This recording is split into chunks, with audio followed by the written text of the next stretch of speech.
Esta es la historia de Elena, una mujer cuya fe silenciosa fue objeto de una humillación que resonó en los pasillos fríos e imponentes de un imperio corporativo.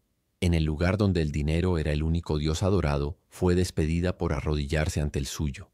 El acto de desprecio de su jefe, un hombre que creía controlar el mundo con su poder financiero, fue la semilla de un giro que nadie podría haber previsto. Aquella escena, presenciada por pocos pero sentida en el alma por ella, fue el principio del fin para la arrogancia de un hombre y la prueba definitiva del poder que reside en la fe. Fue una lección dolorosa sobre cómo la vida, por caminos misteriosos, ajusta las cuentas y demuestra que la verdadera fuerza no siempre grita. A veces solo ora en silencio, esperando el momento adecuado para revelarse. ¿Alguna vez te has sentido juzgado o menospreciado por tus creencias, sintiendo el peso del prejuicio de alguien que se creía superior? Una situación en la que tu fe fue tratada como debilidad o ignorancia. Antes de contarte cómo la fe de Elena silenció no solo a un hombre, sino a un imperio entero construido sobre la arrogancia. Comenta aquí desde dónde estás viendo y suscríbete ya al canal. Créeme, no querrás perderte lo que sucede cuando un escéptico descubre que la mujer a la que humilló tiene una fuerza que él no puede comprar, una conexión a la que su dinero no puede acceder y un poder que puede literalmente decidir el destino de su propia familia.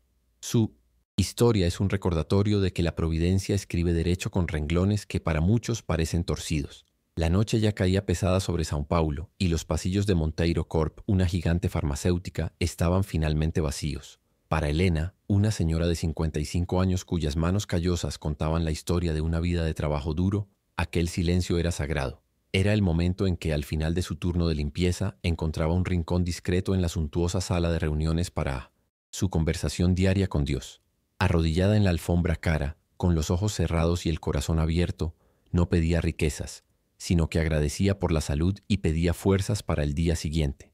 Aquel era su ritual, su cimiento, un acto de fe puro e íntimo realizado lejos de todas las miradas, o al menos eso pensaba ella. Aquel pequeño santuario improvisado era su refugio en un mundo que celebraba lo concreto. La puerta se abrió con un clic seco, y la presencia que llenó el ambiente era tan fría como el mármol del suelo. Arthur Monteiro, el CEO multimillonario de la empresa, estaba parado en la entrada, su traje impecable contrastando con la sencillez de Elena. Su mirada no era de sorpresa, sino de puro desprecio. Para Arthur, un hombre que se inclinaba solo ante la lógica de las ganancias y la precisión de la ciencia, aquella escena era una ofensa personal, una superstición primitiva contaminando su templo de poder y racionalidad. Él no veía en ella a una mujer en oración, sino un símbolo de todo lo que más despreciaba. Debilidad, dependencia de algo invisible, una muleta para los que no conseguían vencer por mérito propio. Sus pasos lentos y pesados hacia ella sonaron como una sentencia. ¿Qué cree que está haciendo? La voz de Arthur era cortante, desprovista de cualquier calor humano.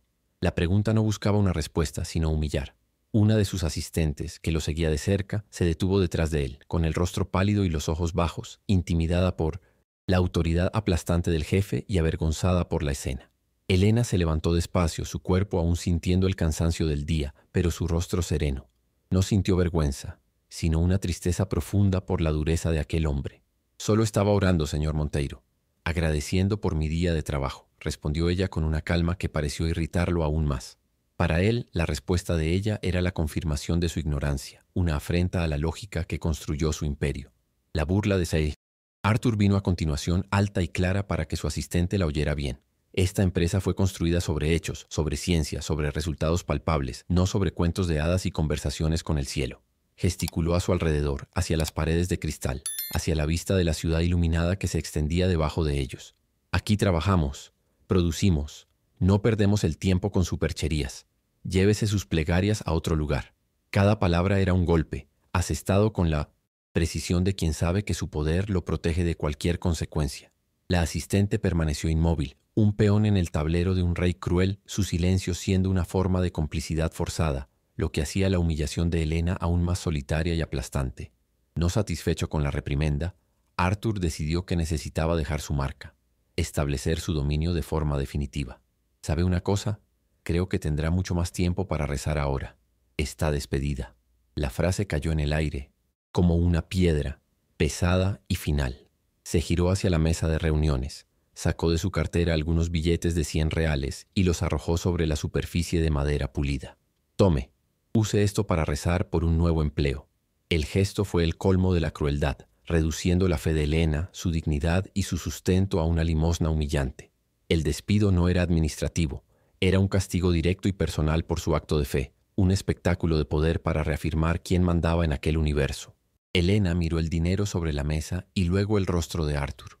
Una oleada de dolor y vergüenza ardió en su pecho, pero algo en su interior, una fuerza que conocía muy bien, le impidió derrumbarse.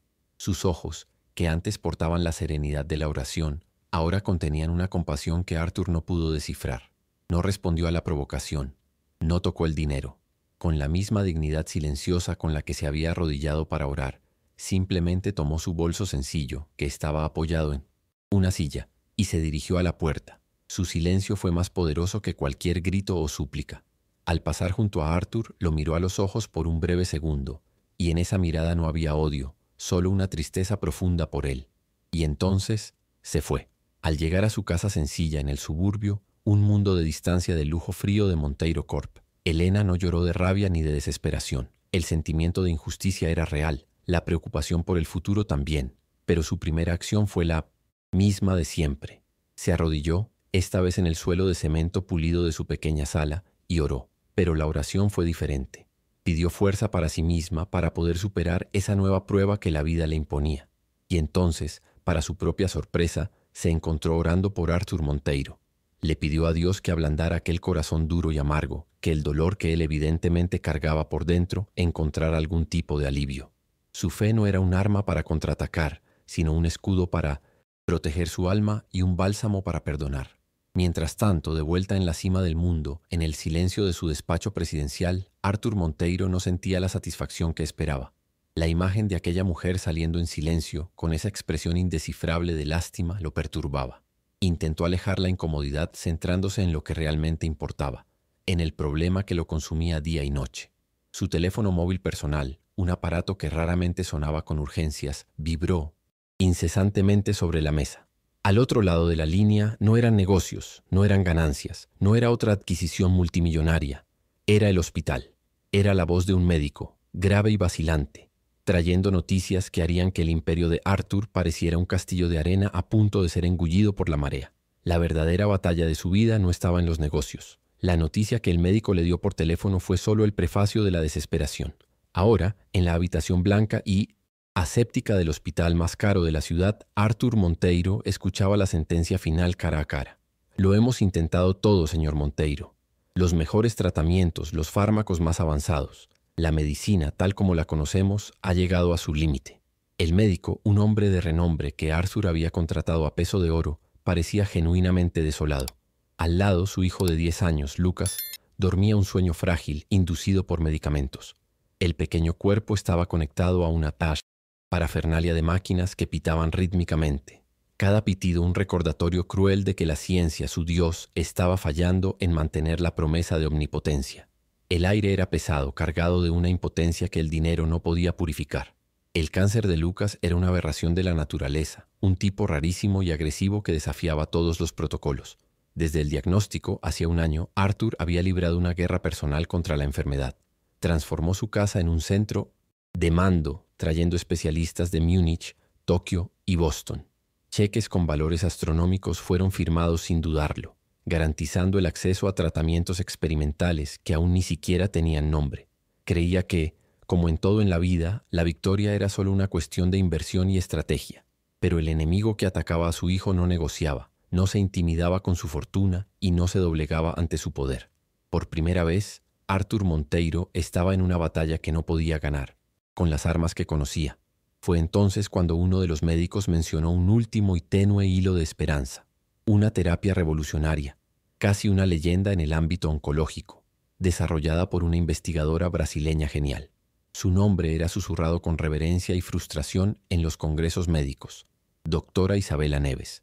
Era conocida por ser la mente más brillante de su generación, pero también por su naturaleza solitaria y sus criterios de selección impenetrables. La doctora Neves no buscaba fama ni fortuna, solo aceptaba casos que, según sus propias palabras, tenían un propósito mayor, una justificación científica y humana que iba más allá de la simple supervivencia. Ella era la última puerta, y la llave no parecía estar hecha de oro, lo que aterraba a Arthur más que cualquier diagnóstico. Inmediatamente, el CEO dentro de Arthur despertó. El dolor dio paso a la acción. «Encuéntrenla», ordenó a su equipo, la voz ronca de desesperación contenida. «No me importa cómo. Usen todos los recursos. Ofrézcanle lo que quiera. Un laboratorio nuevo, financiamiento ilimitado para sus investigaciones por el resto de su vida. Solo tráiganme a esa mujer».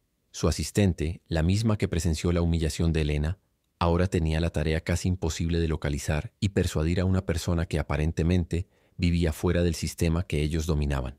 La presión sobre ella era inmensa, pero el miedo a fallarle al jefe era aún mayor. La maquinaria corporativa de Monteiro Corp, acostumbrada a derribar competidores, fue movilizada para una única misión: encontrar a una mujer que no quería ser encontrada. Mientras tanto, a kilómetros de distancia de aquel torbellino de pánico y poder, la vida de Elena seguía un ritmo diferente. Se despertó temprano, preparó su café y se sentó a la mesa de la cocina con la edición del día de un periódico popular, marcando con un círculo los anuncios de empleo en la sección de servicios generales. El despido la había colocado en una posición vulnerable, el dinero era escaso y la preocupación existía, pero no había desesperación en su corazón. Había una paz que venía de un lugar profundo, una confianza en que no estaba desamparada. Miró una foto antigua de su difunto esposo en la estantería, sonrió con nostalgia y sintió una oleada de gratitud por la fuerza que él siempre decía que ella tenía. Su fe era su escudo contra el pánico, un ancla en medio de la tormenta que se formaba sin que ella lo supiera. La búsqueda de la Dococora. Isabela Neves resultaba ser un callejón sin salida. Los mejores contactos de Arthur, hombres que podían conseguir una audiencia con presidentes, se topaban con puertas cerradas. Los correos electrónicos enviados a la dirección oficial de su instituto de investigación eran respondidos con un mensaje automático e impersonal. Las llamadas no eran atendidas. Descubrieron que no tenía redes sociales, no daba entrevistas y rechazaba todas las invitaciones a conferencias. Su vida era un misterio, protegido por una barrera de silencio. El instituto que dirigía era pequeño, independiente y financiado por fuentes anónimas, lo que le permitía la libertad de ignorar las reglas del mundo corporativo. Para el equipo de Arthur era como intentar negociar con un fantasma. Con cada intento frustrado, la desesperación del jefe aumentaba. La tensión se desbordó al ambiente de trabajo en Monteiro Corp. Arthur, que siempre había sido un líder exigente pero controlado, ahora era un pozo de impaciencia y furia. En una reunión sobre el balance trimestral, estalló con un director financiero por un error de céntimos en una hoja de cálculo. El grito resonó por el piso de la presidencia y un silencio asustado se instaló.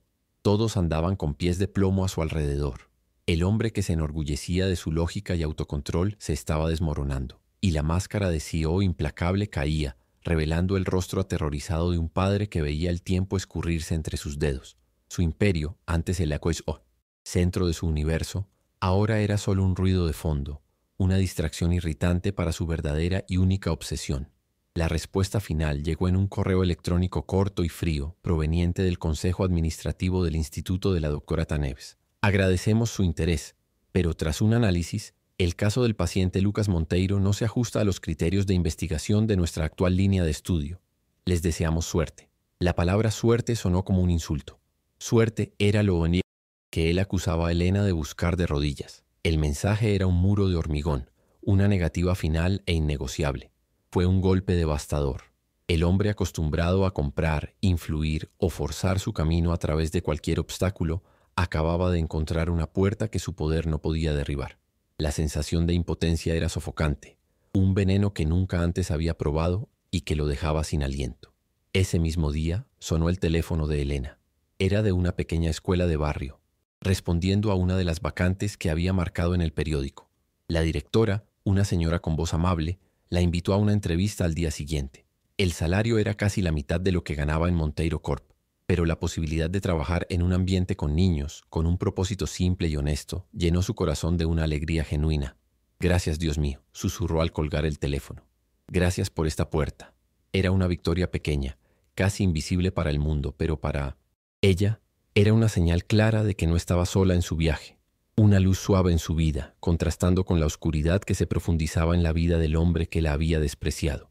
Aquella noche, Arthur despidió a las enfermeras particulares y se quedó solo en la habitación del hospital. El único sonido era el pitido constante del monitor cardíaco, un metrónomo marcando el tiempo que le quedaba. Se sentó en el sillón junto a la cama y observó el rostro sereno de Lucas. Toda la arrogancia, toda la certeza, toda la fachada de poder se habían desintegrado. Allí, bajo la luz tenue de la lámpara, no era el multimillonario Arthur Monteiro.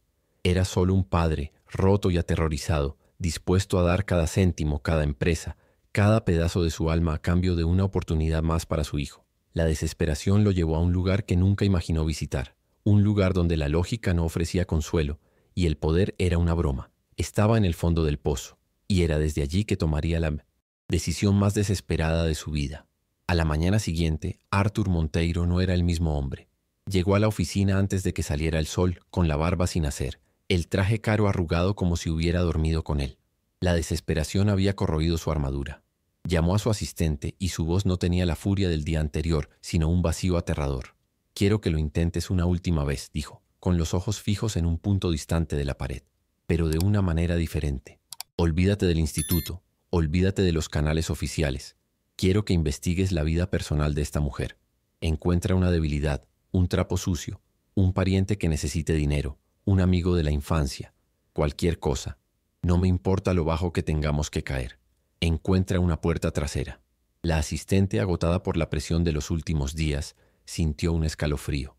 Esa orden era diferente. Ya no se trataba de negocios, se trataba de violar la vida de alguien.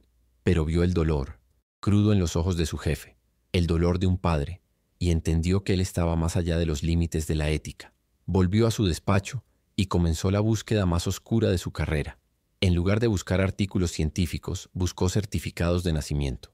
En lugar de contactos profesionales, buscó registros de propiedad y anuarios escolares antiguos de la ciudad donde creció la doctora Neves. Era una caza desesperada de la persona detrás de la leyenda, una búsqueda de una grieta humana en una muralla de profesionalismo y reclusión. Durante horas el trabajo fue inútil y frustrante. La doctora Isabela Neves parecía haber surgido de la nada. Su vida personal era una fortaleza. Pero entonces la asistente encontró algo. Un artículo digitalizado de un antiguo periódico universitario de más de 20 años atrás, que celebraba a Isabela por ganar una prestigiosa beca de estudios. En un pequeño párrafo, el periodista le preguntaba por su inspiración. La joven Isabela, en la foto en blanco y negro, sonreía y decía: «Dedico todo esto a mi madre. Ella es mi roca, una mujer de fe inquebrantable que me enseñó que la perseverancia alimentada por la creencia puede mover montañas». Esa fue la primera pista. La palabra madre y la expresión fe inquebrantable encendieron una luz. La búsqueda ahora tenía un foco. Madre.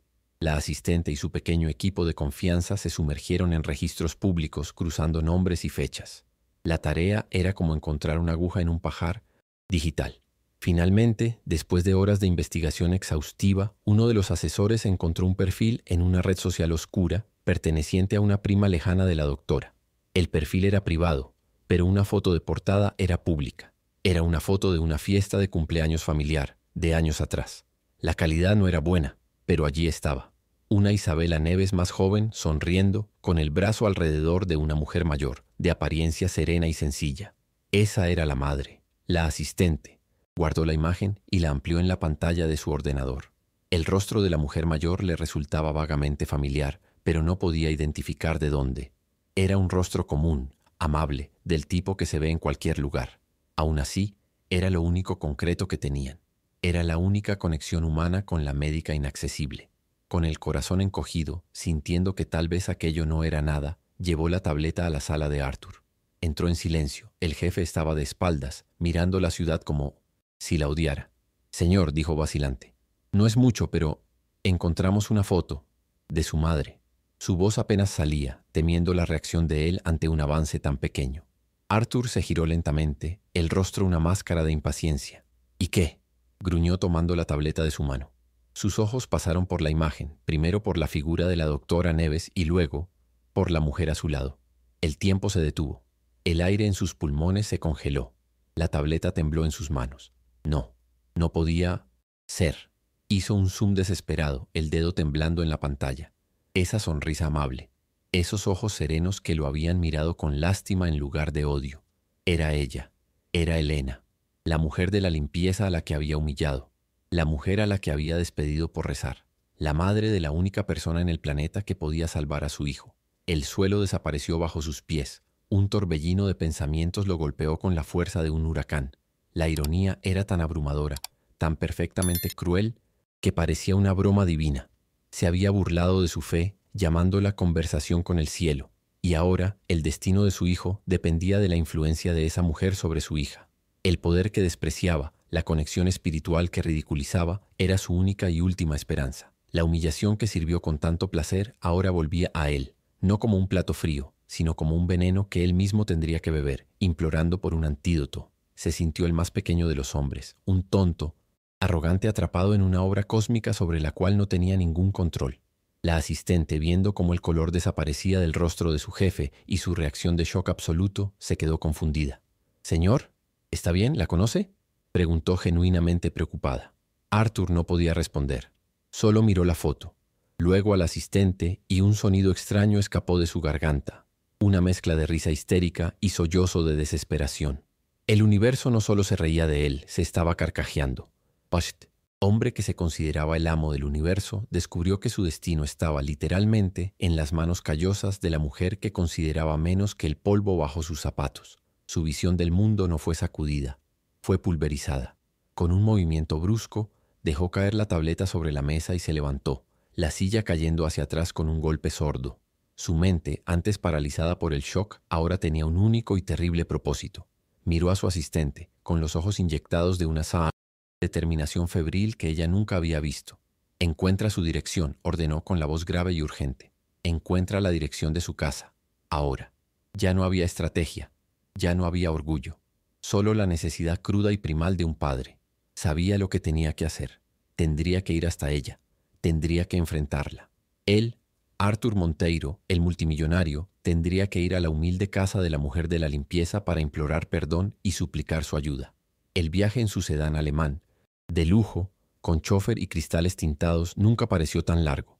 El coche, un símbolo de su poder y estatus, se deslizaba silenciosamente fuera de los barrios nobles, dejando atrás los rascacielos y las avenidas anchas. El GPS los guiaba por calles cada vez más estrechas y sencillas, por barrios que Arthur solo veía desde lo alto de su torre de cristal.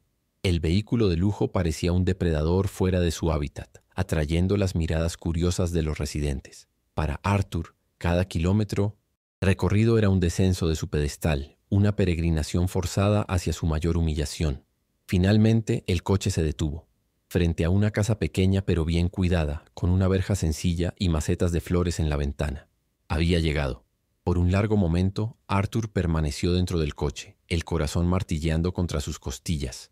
Él, que entraba en salas de reuniones para decidir el destino de miles de personas sin pestañear, ahora no encontraba el valor para abrir la puerta de su propio coche. El chófer lo miraba por el espejo retrovisor, el rostro una máscara de profesionalismo, pero los ojos llenos de una curiosidad contenida. Arthur respiró hondo, el aire pareciendo pesado e insuficiente. Abrió la puerta y salió. El traje de diseño, que le daba un aire de autoridad incuestionable en su mundo, aquí, en esta calle sencilla y soleada, lo hacía parecer fuera de lugar, un actor en un escenario equivocado. Cada paso hacia esa verja de hierro simple era un acto de rendición. Algunos vecinos, sentados en sillas en la acera, dejaron de conversar para observar la escena inusual. El coche de lujo, el hombre de traje caro, el aura de poder que no podía esconder. Nada de eso pertenecía a aquel paisaje. Arthur sintió las miradas sobre sí, no de admiración, sino de extrañeza. Él, que vivía para ser el centro de atención, ahora se sentía desnudo, expuesto en su vulnerabilidad.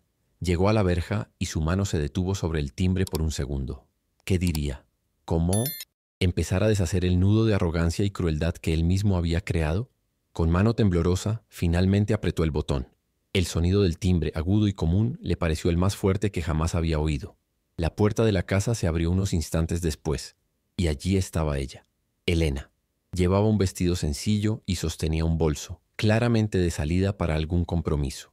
Sus ojos se abrieron ligeramente con sorpresa al verlo allí, parado en su verja. No había triunfo en su mirada, ni rabia, solo una perplejidad genuina. Lo reconoció inmediatamente, por supuesto. El hombre que la había desechado como si fuera basura estaba ahora en su puerta, con el rostro pálido y los ojos de quien no había dormido en días. El silencio que se instaló entre ellos era denso, cargado con el peso de lo que había sucedido en aquella sala de reuniones y con la urgencia desesperada que lo había traído hasta allí. Elena esperó. su calma natural desarmando cualquier discurso ensayado que él pudiera haber preparado. Arthur abrió la boca para hablar, pero las palabras no salieron.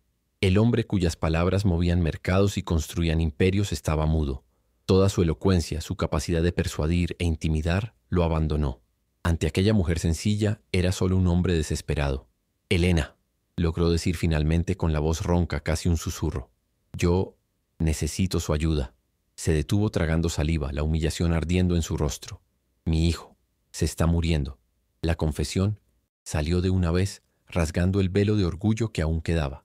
Ya no tenía el control, ya no había actuación. Era la verdad cruda, dicha por un padre aterrorizado que no tenía dónde más correr. Entonces se lo contó todo. La enfermedad rara, los tratamientos fallidos, la última esperanza llamada Isabela Neves y el impactante descubrimiento de que era su hija. Mientras hablaba, su voz se quebraba. «Fui un monstruo con usted», dijo, con los ojos llenándose de lágrimas que no se molestó en ocultar. «Lo que hice fue imperdonable. La arrogancia me cegó. Me burlé de su fe y ahora entiendo que no tengo derecho a pedir nada. Pero no estoy pidiendo por mí. Estoy implorando por mi hijo, por favor. Perdone a un padre desesperado y ayúdeme». Ya no estaba erguido. Sus hombros cayeron y parecía un hombre derrotado, apoyado en la verja para no desplomarse. Elena escuchó todo en silencio, su rostro un lienzo de emociones complejas.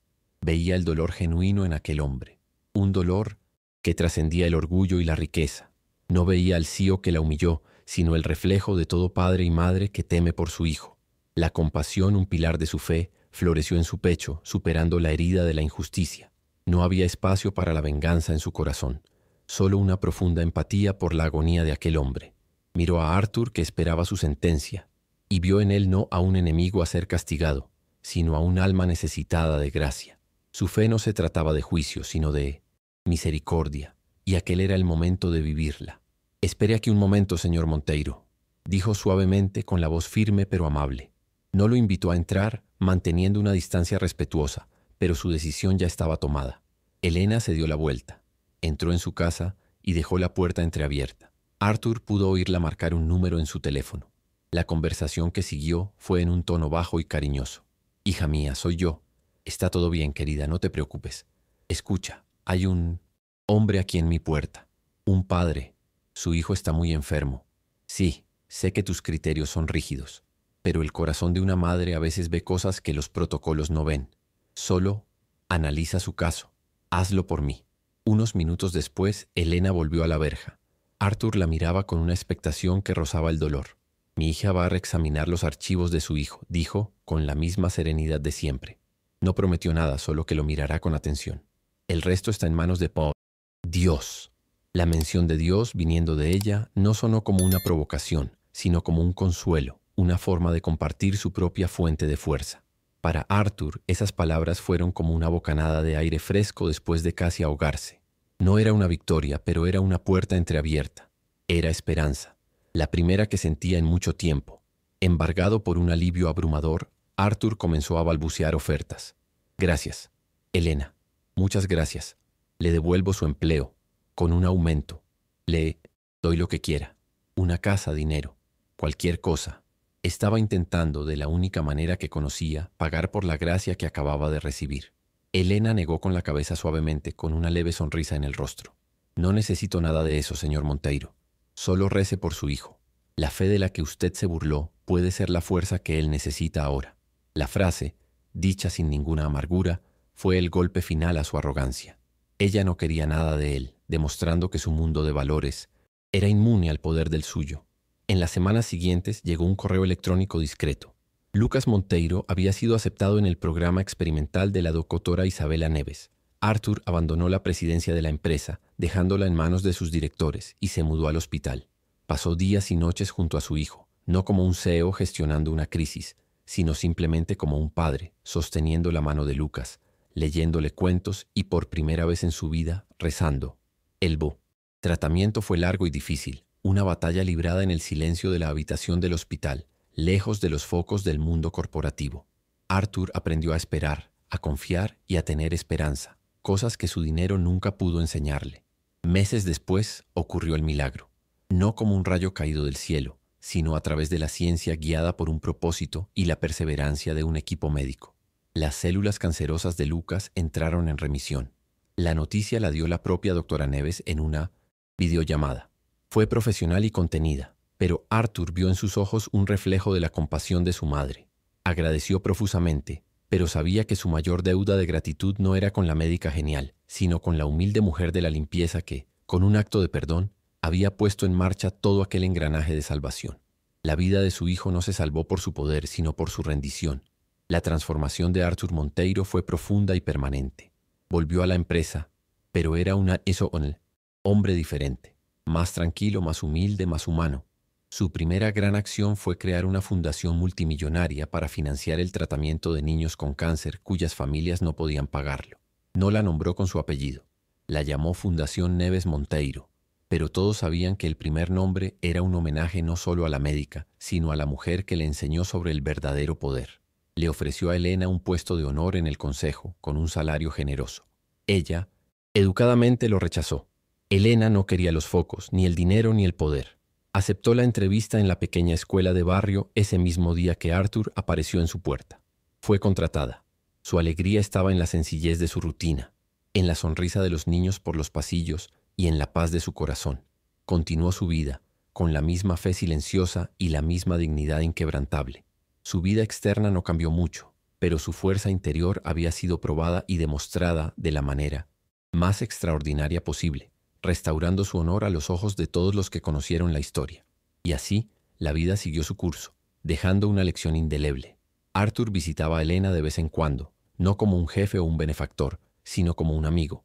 Le llevaba flores, conversaban sobre la vida y él aprendía a escuchar. Nunca más se burló de la fe de nadie. La historia se extendió silenciosamente por los pasillos de Monteiro Corp, no como un chisme, sino como una leyenda, un recordatorio de que las apariencias engañan y que la verdadera jerarquía del mundo no se define por las cuentas bancarias. Aquel día, el hombre más rico de la ciudad aprendió de la forma más dura que, mientras el dinero construye imperios de cristal, es la fe, humilde y silenciosa, la que tiene la llave para abrir las puertas que realmente importan.